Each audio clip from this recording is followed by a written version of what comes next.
Welcome in, everybody. Another edition of our weekly NBA show here on Clubhouse TV, presented by sportsbet.io. Back for our third show. A lot to talk about here in the NBA. Now that we've gotten a good amount of data, at least, to go over. I'm Ben Wilson. Chris Farley's with me. We're recording this on Halloween, and I feel like I am letting down the whole show here, Chris, because you might be Chris Farley normally, but we've got a special guest here with Stone Cold coming up, giving us some NBA winners today. Let's go. Yeah, maybe I'll whip out the Stone Cold voice at some point. But the thing is, Ben, the Stone Cold that I love, like the guy that came up in 1996, 97, he was kind of a prick. I don't want to be a prick towards you, Ben. You're a great host. This is a fun show. But I guess I'll just say this: if you piss me off, I might have to cut a promo on Ben Wilson. Yeah, but just for the purposes of Halloween in this show. Great to be back with you, Ben. Another week here in the NBA, and I'm pumped up, man. I have to be pumped up. I'm dressed as Stone Cold Steve Austin. Of course. You're walking down the street drinking a beer. How could you not be excited and pumped for Halloween? It's Halloween. It feels like we're in the middle of the NBA season already, by the way, because there's just so much is happening. So excited to talk to you, man, about these teams, these games. Let's go. Love the impression. That was very good. Way better than when I was Austin Powers last year, and our producer Will, based in the UK, would have hated me trying to say, saying "groovy baby" to a bunch of drunk people in Las Vegas. Alas, here we go, and I can't wait to see. Hopefully, we get some footage, Chris, of you a little bit later. Something's going to piss me off at some point in the show. Got to. I was last night when the LA Clippers just totally gacked a game they had no business losing to the Portland Trailblazers, and all of a sudden my bet I felt great about my under 22.5 win total for this awful Portland team. That is suddenly going to be a sweat. They're 2-2. I think the big takeaway we've had early on, Chris, is that even these really bad teams who we thought wouldn't really be competitive, the overall competitiveness within the NBA has gotten so much higher, and the parity is such that you can't really take nights off against these bad teams. I mean, look at how frisky Brooklyn, Chicago have been early. It's made it really interesting, and we look at kind of back at our recap here from our last week's show. I mean, you totally had the right idea, taking a huge number with Brooklyn. You got 11.5. They didn't quite get there against Orlando, but that's a classic example of a lot of these big spreads are coming home so far for these underdogs. Yeah, you got, a team like the Raptors that's 4-1 against the spread. Even Washington and Atlanta have been, Atlanta's a higher power rated team for me, but I'm not expecting them to be a deep playoff team or anything. They're pretty feisty. But then you got teams like the Spurs, who I expected a little more from them. I expected a little more from Wemby to start out the season. Wemby's shooting 41% from the field. He's having a rough start. But yeah, what you were saying in general is correct. And I think it seems like it's across all sports right now. The NFL is very similar. Of course, in baseball, you still kind of have as we just saw in the World Series, you got the mega teams in there. But I think just better athletes, right, and more information about everything. And these teams have more angles and more ways and better athletes across the board to put up a competitive affair when they want to. And I love it, right? There's less division among there used to be like the Titans of the NBA and all these leagues, and that seems like it's less and less the case. A team like the Denver Nuggets, for example, who had to come back twice in overtime to win their last two games, they're probably exhausted still from Tuesday from that. So it's been weird. It's always weird at first. That's why we preach to be cautious on this show. Like, you don't have to bet every game every night. You don't have to bet even every night. It's a Thursday as we are recording this, Ben, and after that Clippers loss last night, I'm not going to take the Suns tonight because maybe the Clippers, come back in a redemptive spot, right? It's very up and down. We are starting to garner some idea of who these teams are, so we'll build from it from there. But again, preaching, even Stone Cold Steve Austin is preaching some caution towards NBA betting. Rare that you see that, but yes, let it be known that sometimes being conservative, a good thing in NBA betting, even from Stone Cold himself. We did pretty good on our plays last week, and again, it's hard to judge these necessarily because it's kind of a one segment in time where we're betting games one day of the week here, if we even have lines out, which we'll talk about the Friday card, some of the big games coming up here in a little bit. But we did go 2-1 between the two of us. Chris, we're 6-3 on the season. Knicks got there for me last Friday night. That was a no sweater. You always take those in the NBA, a no sweat win. And you had a pretty comfortable over with the Lakers and Suns as well, even though the Nets didn't get there as big dogs. I would also encourage everybody, if you're not doing so already, check out Chris's Twitter account at Farley Bets, also his write-ups on sportmoney.com. But you're giving out free bets on the Twitter machine, Chris, and you swept the board. We're again recording on Thursday. You swept the board last night, man. Perfect 3-0. So certainly there's a lot of actionable stuff you're giving out throughout the week. And I think it goes back to kind of noticing where these teams are at early in the year and how different they might look between now and April. But as far as your early power ratings, as we get into that here, Chris, who have been some of the teams that have impressed you the most that even in a 4 or 5 game sample size have been the big risers as far as your numbers go?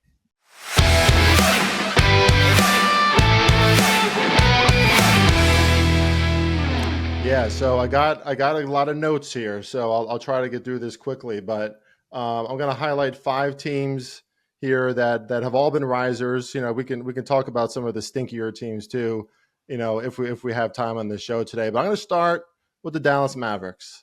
They started the season number 6 in my power ratings. They're down to number 2. That's a pretty drastic movement for me, right? Because it is in the very beginning of the season. But what I've just been really impressed by the Dallas Mavericks is their ability to reach that second gear when they want to, right? Now we have year 2 with Kyrie and Luka working together. That I did not think that was going to be a symbiotic relationship. It turns out that it is. I mean, they seem to have like brotherly love for each other. When you have 2 guys who are that talented and that good on the court and they can elevate that much, it does wonders for your team, obviously. But I like their depth. I like the pieces that they brought in, even that they brought in someone like Spencer Dinwiddie, who used to play for the Mavericks, right? And they brought him back. I think he's just a good piece off the bench. He fits in there well with his style of play. So the Dallas Mavericks, they look very stable to me, which is not necessarily something that I expected. One of the better teams in the NBA for me coming out. I'll move on to my second one, the Cleveland Cavaliers, right? We can't deny it. Buzzsaw, man. Jeez. Yeah, buzzsaw right now. They're the only undefeated team, right? They're still undefeated. I believe they went perfect against the number, and 5-0 straight up too. Yep, 5-0 ATS. Yeah, and they went from 10th to number 4. That's the most drastic jump of any team for me. Now I expect that to regress as the season goes on. We have to watch out for that. But you just can't be at this stage, right? Like my power ratings go according to where the teams are right now. So I'm not forecasting what they're going to look like in April because a lot of things change. But I can't not be impressed. They're at the top of defensive and offensive metrics. They're spreading the ball around. If you look at their last 5 games, Ben, we got Mobley, Wade, Mitchell, Garland, and Mobley were the leading scorers, right? And so this is a team that can really distribute the ball. A lot of guys can take over. My only question for the Cavs is, are they made for the playoffs, right? Is this going to be a dominant regular season team as long as they're healthy? And I think we're seeing evidence that can be the case, especially, further now with Donovan Mitchell, who is a bona fide star, and he can have those high scoring games, but you kind of need that in the playoffs. You need that one guy to take over. So I do think Mitchell can be that guy for them, but not a lot of negative to say about the Cavs right now. I mean, they've moved minus 125, I'm seeing, to win the division. They were pretty clearly second behind Milwaukee. Milwaukee, who I assume will be your biggest 5 fallers here, Chris. But, I mean, you talk about what a drastic shift already. And it's a team who, they check off every box, at least in a small sample size. I mean, second in offensive rating, 4th on D, 3rd in net. At least as far as regular season teams go, it seems like the early returns on Kenny Atkinson as a new head coach have been really, really positive so far. Yeah, and that, some sports, I think we can say that maybe coaches don't matter as much anymore. Like even in the NBA, I mean, it's a star-driven league, but when you have a team like this, that's many parts of it are newly assembled. If you do have a coaching change and it's effective, I do think that's what's happening, right? There's some kind of camaraderie forming, community forming that is above what it used to be. I think we're seeing that on the Suns right now too. We're trying to talk about in a second. But yeah, I like everything I'm seeing from this Cavs team. We already knew that they could play defense, but the fact that they're starting to really have chemistry offensively and move that ball in a really effective way. Their win the other night against the Knicks was really impressive. I mean, they controlled that game, and that's not an easy thing to do. I think that was at MSG too, wasn't it? So if I believe, there's a lot going on right now at the NFL. But yeah, very impressive win by the Cavs. I'll move on. Denver. I'll just talk about one of my fallers. Denver was my number 2. They're down to number 6 right now, and I expect them to climb back up. I'm not too worried about this team, and I'm even not quite sure what's going on. But Jamal Murray is shooting 38% from the field and 35% from beyond the arc is not a great start for him.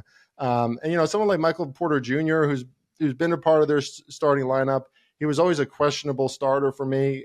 A good perimeter shooter, but not that consistent, and then sometimes can just kind of not show up. I think Denver needs to kind of storm form and norm and get to like the next stages of their team in this another year where they're one of the favorites to be the champion. I mean, that was before the season began, and now they're just like, maybe it's just a little too much through the same motions over and over again. So we got to wait on Denver, but I don't like who Denver looks or the way they look right now, even though they came back in those 2 overtime games. You can't find yourself behind from the kind of mediocre teams they were playing.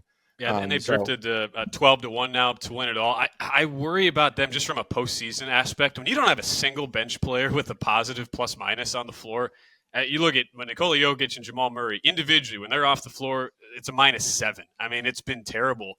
And Russell Westbrook, who they brought in to lead the second unit, has been a disaster so far. I mean, he's hitting a quarter of his three-pointers, 27% from the field. You have to think Denver will make a move at some point this regular season, and they're not going to be a team that goes 0-82 against the number, which they're 0-4 against the spread right now, Chris. But I just worry with the sort of usage Nikola Jokic has, and say we go forward into a long postseason run, is tough, as resilient as a guy like he is. I mean, he's on pace right now for a career high in field goal attempts. He's averaging almost 21 a game, never been more than 18, and his brilliance is in his ability to distribute, in addition to making the shots and the open looks that he has. So that's where my worry comes in for Denver. But regular season, I certainly expect them to find their footing here as the season goes on. And the Russell Westbrook part of it all is kind of that's a tougher one for me to make a proclamation about, because he's a very beloved part of any team that he belongs to. Like his teammates want him to succeed. He's a good teammate guy. So I think this could very positively regress for them.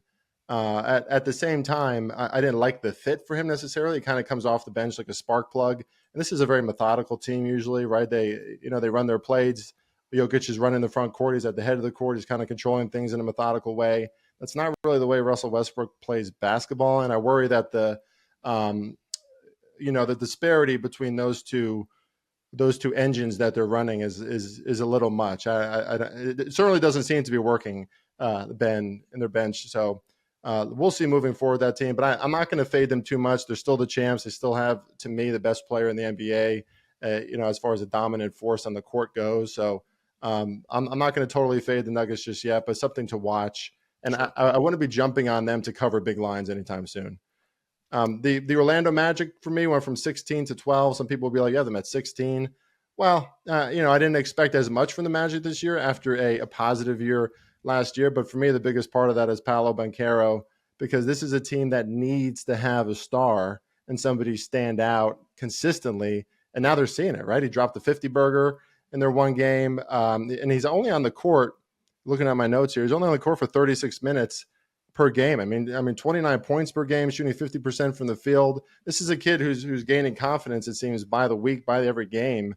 And Orlando, if they can depend on him moving forward, he is a piece that could bring him into bigger things, into the playoffs, as a very competitive team. And we're seeing that right now from a team like that. That Nets line to me, Ben, was outrageous, but they covered it, right? Because that's what the Magic can do when all systems go. So impressed by the Magic so far, even though they're still kind of in that upper mid tier for me. And then I got to talk about your Suns, Ben. You were high on the Suns before the season, in the regular season. Regular season, bud. You know what it is. Right. And I this is hard for me because typically I haven't liked the Suns in the past, just from what I've seen from this team. But I think the difference is Mike Budenholzer. I always screw up his name, but this guy. First of all, he's changing up their lineups a lot, right? There's just more distribution, less ISO ball. And one thing that I love the guys they brought in, because the rebounding is different. They got those dirty cleanup guys that can come off the bench, a Mason Plumlee, a Royce O'Neal, Nurkic is there with their starting lineup, and he's a guy that's not afraid to get dirty. But now they have a few physical players like that, and that to me is really making a huge difference in the overall team effort, because there's not only is there that distribution, but you don't have to count on your stars doing that kind of stuff. They have veterans in there who can come in and do the dirty work. Just looks like more of a team now, Ben. And if you got Kevin Durant, Bradley Beal, and Devin Booker working as a team with their shooting ability, and you got cleanup guys around them, the sky is the limit for this Phoenix Suns team. I mean, they're as talented as any group in the NBA, and they have a professional coach. So they moved up to number 7 in my power ratings. They were number 10. So yeah, we're seeing some movement. Again, I'm not too drastic on a lot of these things, right. But Suns and Cavs in particular, and the Magic and Mavs, but I wasn't expecting this from the Suns and the Cavs. Very impressive.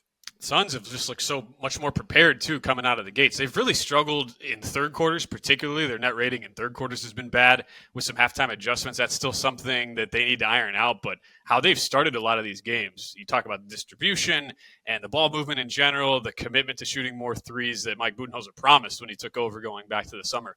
I'm with you. Yeah, been super impressive. His former team, the Milwaukee Bucks, they've got to be in one of your big fallers here, Chris, and we kind of do the early season panic meter here. I know it's 4 or 5 games for a lot of these teams, but Bucks and Nuggets are the 2 teams that kind of lead everybody's list as far as concern. I would exclude Philadelphia simply because it's been injury-based so far with Paul George and Joel Embiid so limited, so I'm not ready to go there on Philly, but man, Bucks, how far have they fallen for you? What's your level of panic here? Because you're going to have to talk me off the ledge, man, as a Milwaukee native and somebody who is just terrified at the prospect. All these rumors now coming out of, well, Giannis, the trade rumors, they're real. And I've always said, no, there's no way Giannis will be a Buck for life. But I can't help but, I can't ignore what's going on in front of my eyes right now with how this team has looked since opening night.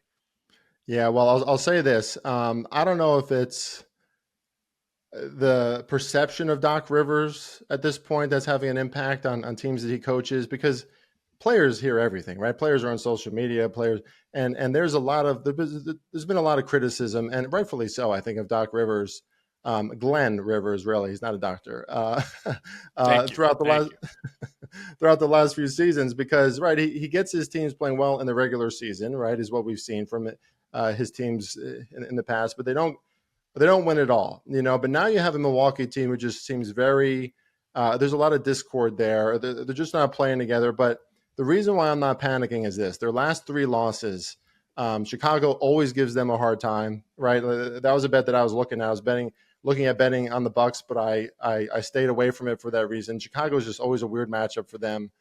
The Nets loss came right before their game against Boston, like the night before. So maybe they were looking ahead to that. And then Boston is Boston. So 3 losses that are not good. But at the same time, I'm not going to panic just yet, because we've seen this from the Bucks before. We've seen up and down roller coaster rides from the Bucks before. But what I will say is I've never liked Damian Lillard on this team because of how different his style of play is from Giannis. Giannis is an attacker. Dominates in the front court when he needs to. Obviously Lillard is going to keep the ball on the outside. It's like 2 different worlds sometimes. And when they're playing together, it does seem like that's having it. Like rarely is there a game where they're both succeeding at a very high level.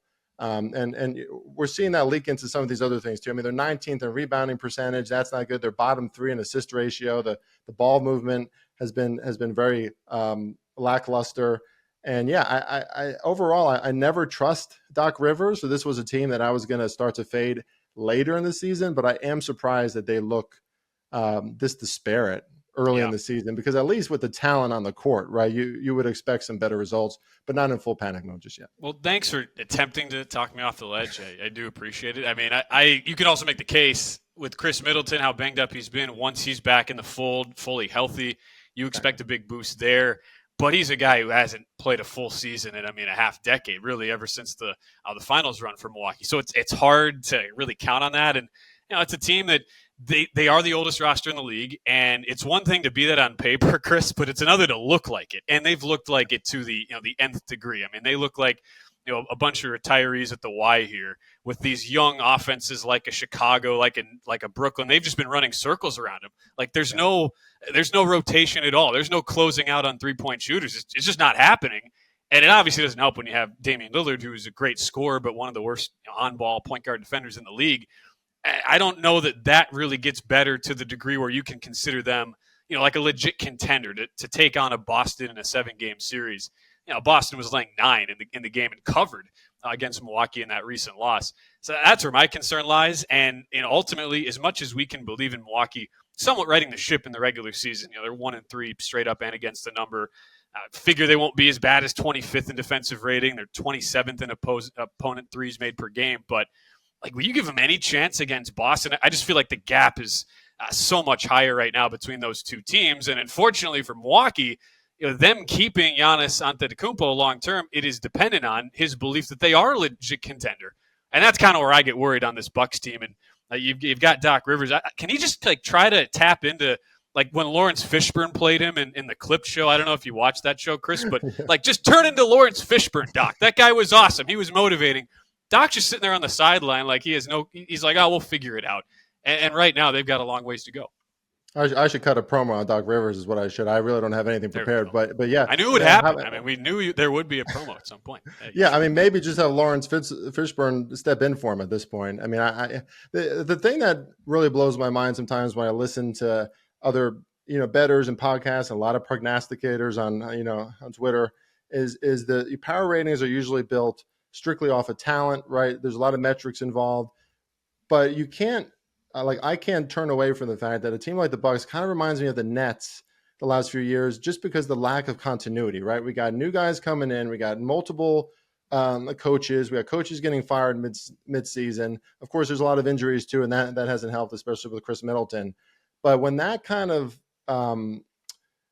when there's that kind of constant change, unlike a team like the Boston Celtics, which have stayed healthy, now they have continuity, right? They have their coach. We saw them going through some turmoil too, and that wasn't so steady there as well. They didn't have that foundation, right? So the Bucks are looking for a foundation now. I think they need somebody to set them and guide them. And I don't know if Doc Rivers is that guy. I've never thought that he's really that guy, because now you're in a situation that's kind of like the playoffs, right? You got to pick yourself up and you got to hit a new gear to get to a different place, as a competitive team. And while they have the talent to do that in any sport, that's going to take more than that. And Damian Lillard last year was vocal about the fact that he kind of misses Portland, right? He feels out of place in Milwaukee. Yeah. So I wonder if that's still going on and there's just not that chemistry, and symbiotic relationships going on with him as a major star moving over there. So I've never liked him moving over there, to be honest with you. And I don't think he's the problem, but there's just too much change, Ben. And there's too much change at a very high level, coach and stars. It's hard to win when that keeps happening. No doubt. It's always one of those things we say it's never safe to assume things, but we do it anyway. And I think we all just kind of assumed, all right, one off season, Lillard will be settled in. Yep. Doc comes in as coach, everything will be fine. And clearly, so far, it's not fine. The big thing for me, too, it's Lillard and Antetokounmpo. When they're both on the floor together, Bucks have had a negative 4.2 net rating. And that's despite both of them scoring 28 points a game. The shooting numbers from outside have not been good for Lillard, 31% from three. But when your two stars are on the floor together and you're still a -4, and they're both individually putting up big numbers, that tells you something about the continuity, exactly what you laid out, Chris. So I'm kind of hanging on right now. I'm sort of on the edge of the plank, but at least the Bucks got a title of this Giannis run. I just don't want it to end. It could have been handled so much differently. Alas, here we go with Milwaukee. And they do play on Thursday night. We will not know the result since we're recording before that game, but taking on Memphis, who had an injury to Desmond Bane the other night. That's a really interesting spot there for the Bucks as short road favorites. We'll get in here to our Friday previews. We've got really two marquee matchups. Only a handful of lines are out, Chris. Luckily, one of our big games does have a line out. No bet for me, but it is telling you. We talk about Denver and all the struggles they've had. You're dropping the power ratings here.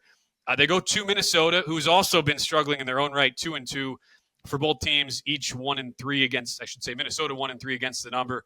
Nuggets yet to cover in 4 games. They have both been off since Tuesday, so have a little bit of time to recuperate, especially Denver after the back-to-back overtime games. But in all 4 games of this series last year, Nuggets were on average about a 4 to 5.5 point favorite. Now you got Minnesota opening lines here, laying in the 4.5 range tonight. So that tells you where the market has gone, especially from the end of last year toward this year, how high everybody is on Minnesota. Is this the time you buy in on Denver, Chris, with some of the struggles Minnesota's had incorporating Julius Randle into that new team? Man, yeah, this is a really tough game. So I didn't know that line just came out. So thank you for telling me about that. I mean, Of course, I got you. I have this at -4. So I'm very close to that, and that's an uncomfortable line, right? If this is preseason, this is probably closer to a 2 for me. But I don't think we can trust what's happening right now in Denver, just because if they find themselves coming back. Which I think every single game they've had so far, they've been playing from behind. They took an early deficit, like maybe they had a brief lead at the start of their opener, but then very quickly they were falling behind, and you can't do that against a team like Minnesota. You know, the Minnesota, if nothing else, knows how to lock down and play defense when they have a lead. I mean, I would argue that's when Minnesota is at their best. Now, Denver also has a weird situation though. They have a back-to-back, and they have a game on Saturday at Utah. So if Denver somehow finds a way to win this game, which of course, you know, champions 2 years ago, like they can do that, then I would look them to fade them on Saturday at Utah. I know they're used to playing elevation, so it doesn't have to do with that, but just it's a quick back to back. They've strung together a few really tough wins in overtime, and this is going to be a tough win if they get it. And they're going to get a big line, right? They're going to get a big spread because they've won 3 in a row now. So I would look to fade them Saturday possibly against the Jazz if they win. Yeah. But I could only look at the Timberwolves in this spot. You know, Minnesota also coming off a loss, but in general, right, their stats, their metrics are way better. I mean, they're top 10 on offense. They're one of the better shooting teams in the NBA so far. They're top 5 in effective field goal percentage. You know, their defense is always going to be there, and they're playing more as a team. And again, this is largely, except for Julius Randle, right, who's finally starting to find his rhythm a little bit too. It's largely the same main pieces. I mean, I guess Karl Anthony Towns too, but I never really liked him on this team. So I like Minnesota at home. I think they can lock down. They're coming off some rest as well. And, you know, Denver, this is just a weird spot, and Denver has really had to eke by some of these games. So Denver is a team that I expect to be at the top of the Western Conference by the end of the season, like top 3.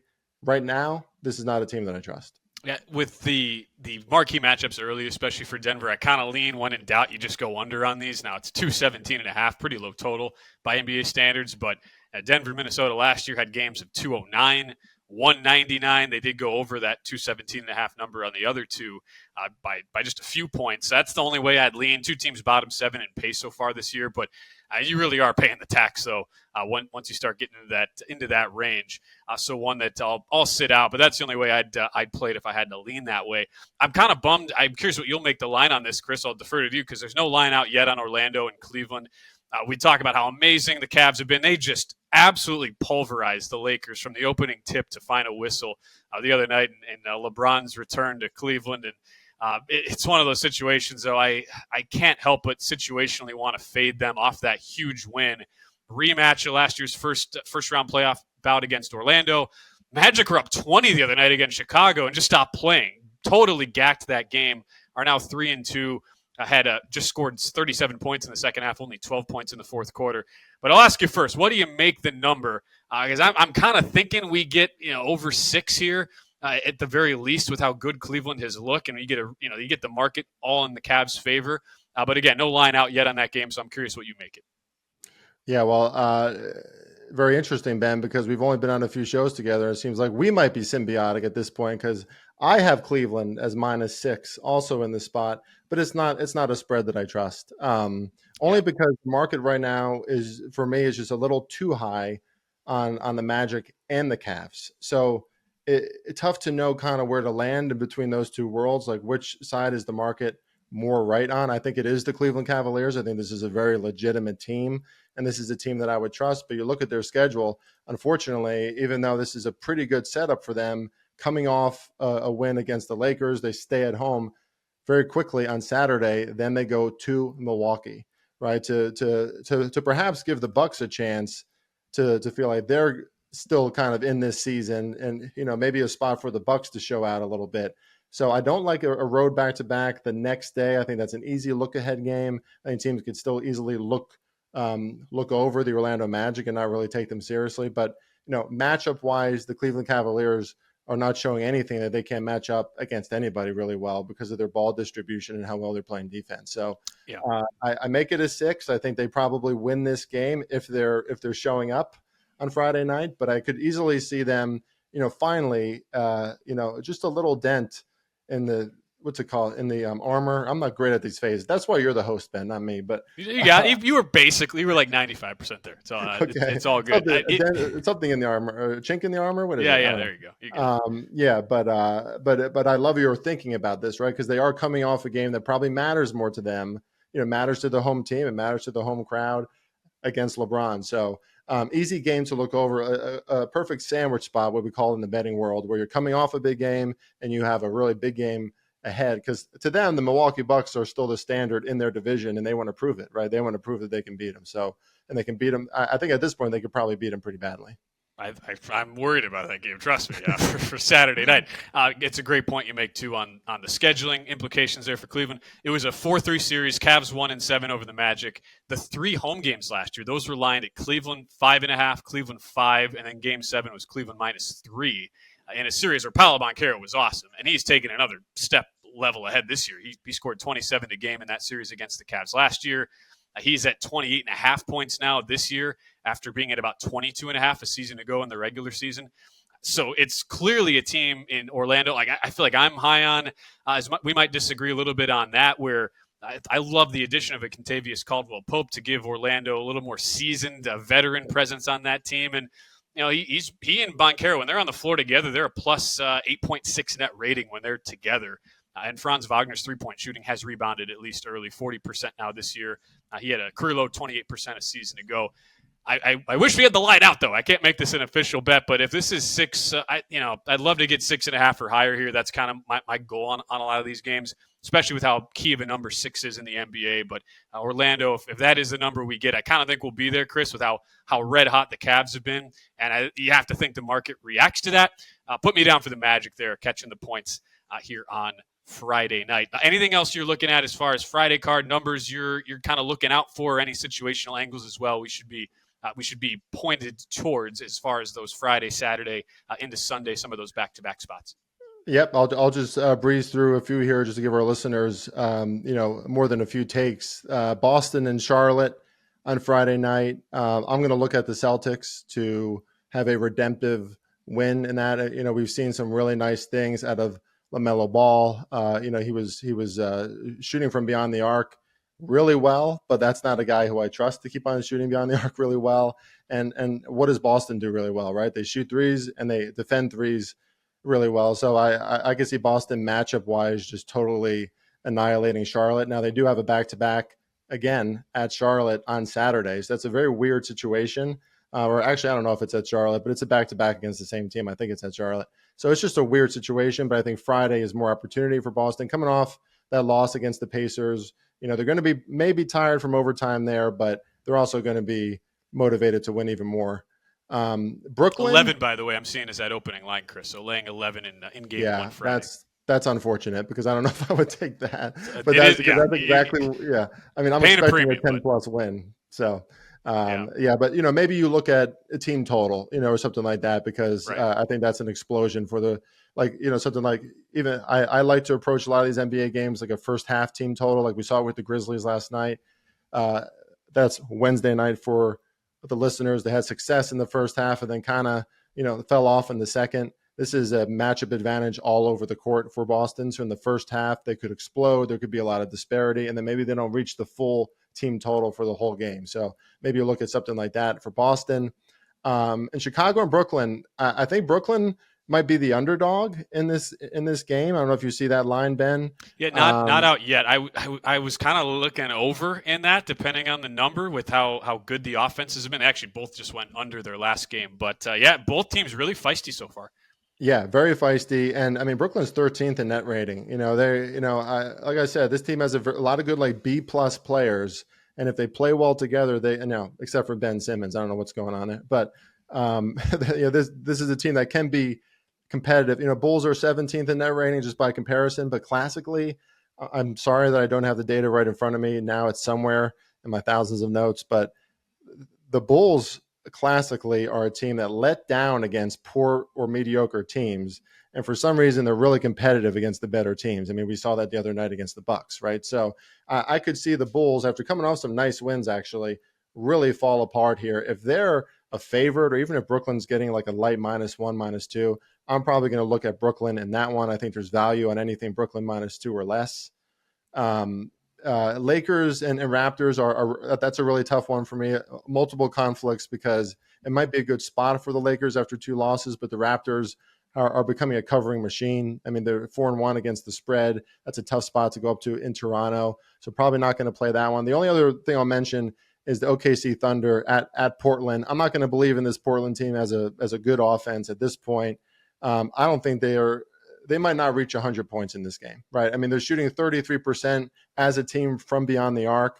And one team I haven't talked about yet, and I'm not ignoring you, Thunder fans, the OKC, the Thunder are just exactly where I had them preseason. They're my third highest rating team, and they're playing fantastic, but so impressive on defense.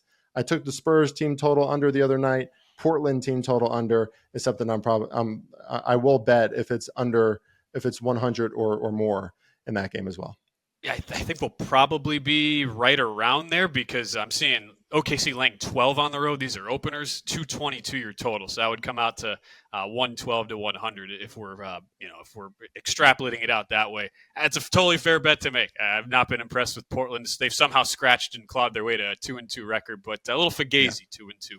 So far, I'm definitely right there with you as far as what is going to be a really action-packed weekend in the NBA. A lot of really good situational spots. We want to close the show every week by laying those out so that you guys can kind of start your mental process ahead of this daily betting league. It's hard for us, it's once a week for us trying to do our best to isolate some of these spots, but a good way to think about it as we wrap up the show here. Want to let Chris get out of here, with his stone cold Steve Austin get up. Hey, am I going to be like the 978th person to ask you, have you ever actually dressed up as the other Chris Farley, Chris? You know what? I haven't. I haven't done that because I don't know if it would. I mean, I guess I would just put on a fat suit and or like the suit, right, that he wears in the guy. The guy who lives down by the river or whatever he says. I've never dressed up like Chris Farley, no. I don't know how good I would be at an impression of him. Whereas in the late 90s, early 2000s, all that I was doing was impersonating Stone Cold and like The Rock and, guys like that. Yeah. I was a WWE guy. It's just what it was. But really quick, Ben, I just want to mention, sorry, I forgot to mention this. Orlando at Cleveland on Friday and then at Dallas on Sunday. So Dallas has off after Thursday. That's a really good spot for Dallas on Sunday. If Orlando finds a way to win that game at Cleveland or just play really well, I'm going to be looking to play on Dallas on Sunday. I think that's a fantastic spot for Dallas, who's coming off a lot more rest, and a double road spot, tough spot for the Orlando Magic. But yeah, no Chris Farley suits for me yet, Ben. Maybe in the future. Probably just going to stick to WWE for now. All right, we'll hold you to that in the future. There we go. Great way to close the show. Let's get that Magic. Let's get a nice little outright win to get that actual situation you laid out to come to fruition, and then pound Dallas on Sunday. I would love that. Just like you're going to be pounding the beers today, Chris. Let's go. So we wrap things up. There it is. We love it. I mean, he's professional. It's water, but in like 5 minutes it won't be. Will Pattison, outstanding job as always as our producer. Chris Farley, you follow him at Farley Bets. I'm Ben Wilson. I'm at Ben_Wilson_1. We thank you for checking in again with our weekly NBA show. We'll be back once again next week as we do our weekly breakdowns of the NBA. Big thanks as well to our sponsor, sportsbet.io, as we will catch you next time right here on Clubhouse TV.